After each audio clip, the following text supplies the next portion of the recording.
اعوذ باللہ من الشیطان الرجیم، بسم اللہ الرحمن الرحیم۔ والذین ہاجروا فی اللہ، اور وہ لوگ جنہوں نے ہجرت کی اللہ کے لیے، من بعد اس کے ما ظلموا کہ ان پر ظلم ہوا، لنبوئنہم فی الدنیا حسنہ، ہم ٹھکانہ دیں گے دنیا میں ان کو بہترین، ولاجر الآخرۃ اکبر، اور آخرت کا اجر وہ بڑا ہے،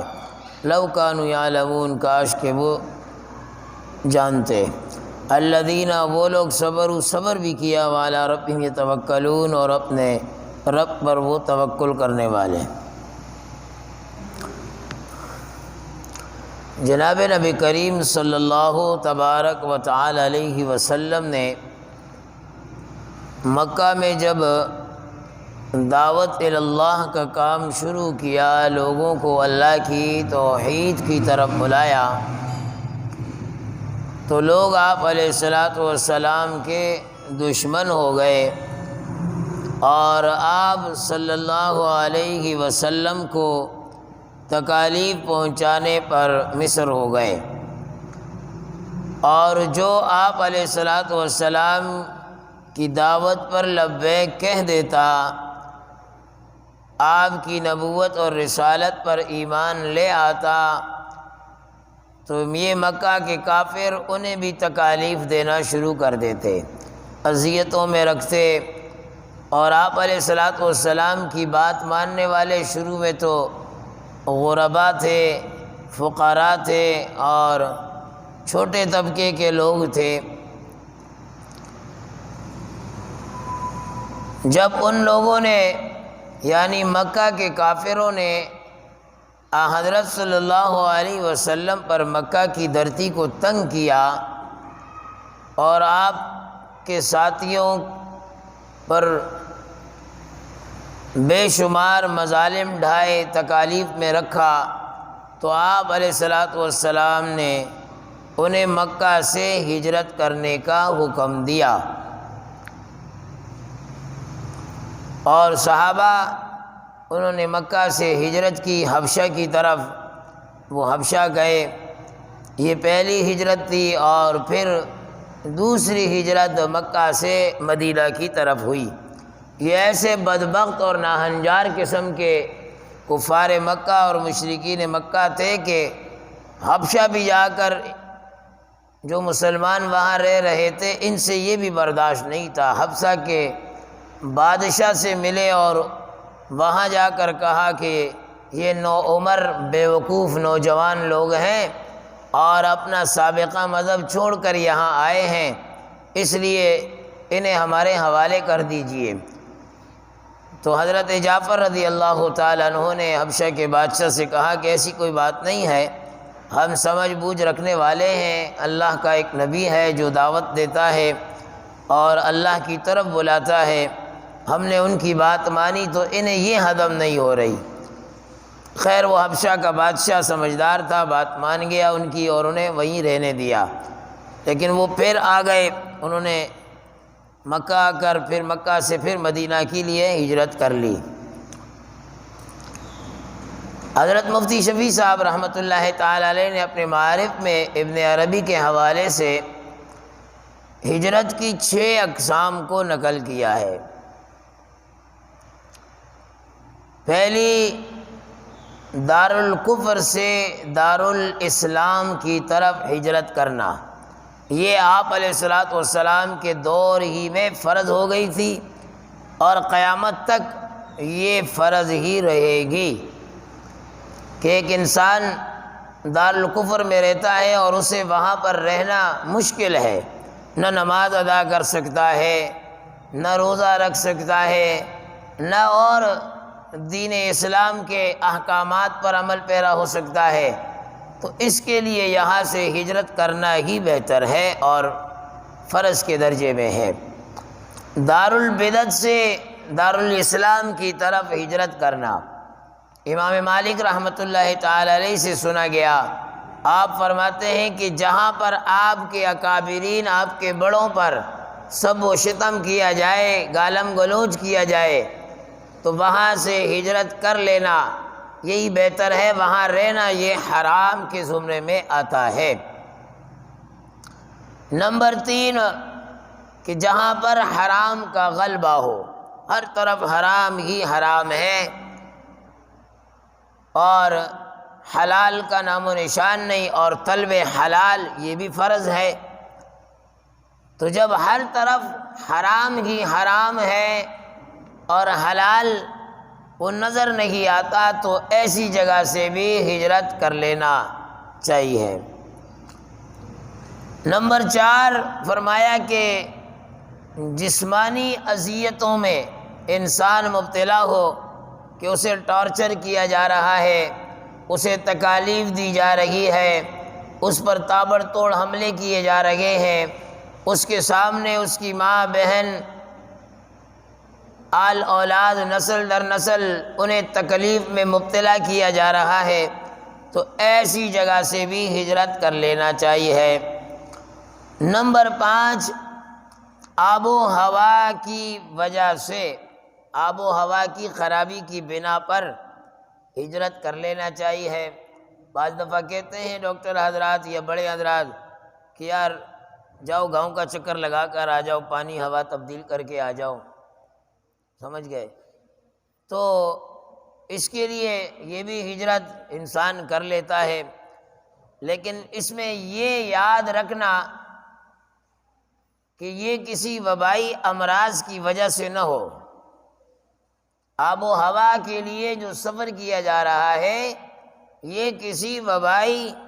امراض کی بنا پر نہ ہو، کہ کہیں کسی ملک میں اگر وبا آئی ہوئی ہے تو یہ وہاں سے بھاگ رہا ہے، فرار ہو رہا ہے اور سفر کر رہا ہے، یہ سفر کرنا صحیح نہیں ہے۔ حضرت عمر رضی اللہ تعالیٰ عنہ شام کے سفر کے لیے روانہ ہوئے تو سرحد پر جا کر رک گئے، پتہ چلا کہ اس علاقے میں جہاں جا رہے ہیں طاعون پھیلا ہوا ہے، ایک بیماری پھیلی ہوئی ہے اور کئی لوگوں کو لقمہ اجل کر دیا۔ حضرت عمر بڑے پریشان ہوئے تو ایک صحابی نے کہا اور حدیث سنائی، غالباً عبداللہ ابن مسعود یا کوئی اور صحابی، کہ امیر المومنین اللہ کے نبی صلی اللہ علیہ وسلم نے فرمایا کہ جہاں جس علاقے میں وبا پھیلی ہوئی ہو باہر والا اس علاقے میں نہ آئے، اور جس علاقے میں وبا پھیلی ہے اس علاقے والا اس وبا کے ڈر سے اس علاقے کو چھوڑ کر دوسرے علاقے میں نہ جائے، دوسرے علاقے میں نہ جائے۔ تو اس کی ممانعت آئی ہوئی ہے، تو اس لیے آب و ہوا سے عام نارمل حالات کے اندر ایک جگہ سے دوسری جگہ وہ سفر کر رہا ہے تو اس کی اجازت ہے۔ اور نمبر 6 فرمایا کہ مال کی حفاظت کے لیے ایک جگہ سے دوسری جگہ ہجرت کر لینا، سفر کر لینا، کہ اس کے مال کو اسے ڈر ہے کہ چور اچکے ڈاکو ڈکیت وہ چھین لیں گے، ظالم چھین لے گا، تو اس بنا پر اس علاقے سے ہجرت کر لینا۔ تو یہ 6 قسم کے ہجرتیں ہیں جو انسان ترک وطن جس کے لیے اختیار کرتا ہے، بھاگنے کی وجہ سے یا بچنے کے لیے۔ اور اس کے علاوہ جو ہے اسفار، وہ بھی علماء نے لکھے ہیں، غالباً ایک جگہ پر لکھا ہے کہ 9 قسم کے اسفار ہیں جو ان ہجرتوں کے علاوہ ہیں۔ وہ 9 قسم کے اسفار کون سے ہیں؟ فرمایا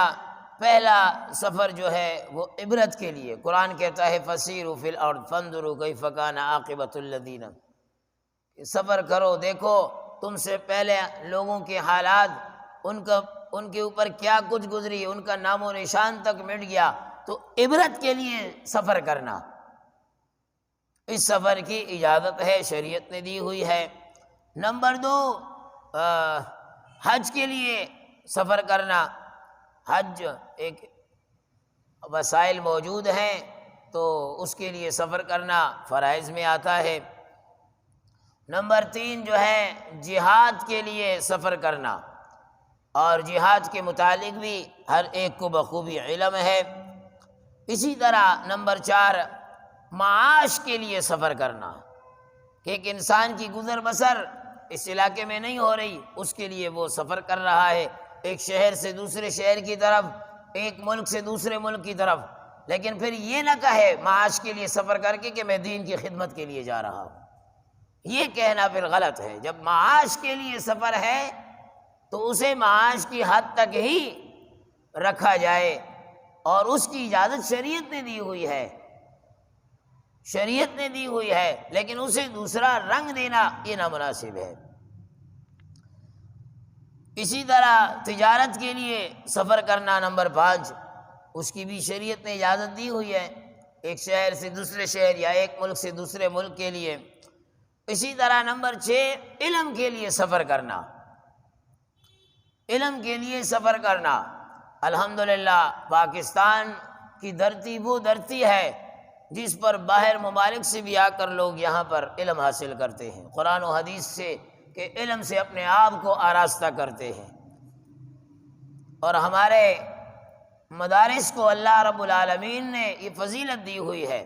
یہ مقام دیا ہوا ہے کہ کئی سارے ممالک کے لوگ جو ہے علم حاصل کرنے کے لیے وہ پاکستان کا رخ کرتے ہیں۔ نمبر 7 فرمایا مقدس مقامات کے لیے انسان جو ہے وہ سفر کر لے۔ بعض علماء نے تو 3 مقدس مقامات ہی لکھے ہیں، مسجد حرام اور مسجد نبوی، مسجد اقصی، لیکن دیگر علماء فرماتے ہیں کہ نہیں، اور بھی ایسے مقدس مقامات ہو جہاں پر انسان جا کر وہاں کی علمی قطاریں دیکھ سکتا ہے، اور علم کے وہ روشن دریچے دیکھ سکتا ہے، علم کے وہ چشمے دیکھ سکتا ہے۔ میں یہاں سے پہلی دفعہ گیا اسلام آباد، ہمارے چچا زاد بھائی ہیں، ان کے سگے ماموں وہاں رہتے ہیں، کافی اللہ نے اربوں خربوں کا مالک بنایا ہوا ہے انہیں۔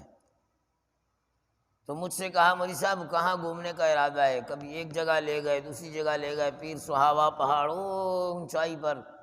وہاں لے جا کر میں نے کہا کہ مجھے جو ہے لال مسجد دکھا دیں، جو نا اس وقت تازہ تازہ واقعہ ہوا تھا، جامعہ فریدیہ دیکھنا چاہتا ہوں۔ تو وہاں گئے جو نا، تو وہ حیران رہ گئے، کہا آپ کے ساتھ آنا ہوا ہے ورنہ ہمارا آنا ادھر نہیں ہوتا ہے۔ تو میں نے کہا ہر ایک کا اپنا اپنا مزاج ہے، کوئی چڑیا گھر جا کر بندروں کو دیکھتا ہے، تو ہمیں تو یہ شوق ہے نہیں، ہم تو دیکھتے ہیں کہ کہاں دین کے چشمے جاری ہیں، اور ان طلباء کو، ان ننھے منھے بچوں کو دیکھ کر الحمدللہ دل باغ باغ ہو جاتا ہے۔ تو مقدس مقامات اور جو انسان کو سمجھ میں آئے جو ہے۔ اسی طرح نمبر 7، اسلامی سرحدوں کی حفاظت کے لیے وہاں پر جانا، جسے حدیث میں رباط کہا جاتا ہے، اور اس کی بڑی فضیلت آئی ہوئی ہے، اس کی بڑی فضیلت آئی ہوئی ہے کہ سرحدوں پر جا کر وہاں پر کچھ دیر رکنا اور ان سے ملنا، اس کے لیے سفر کرنا۔ اور نمبر 9 جو ہے رشتہ داروں سے ملاقات کے لیے سفر کرنا،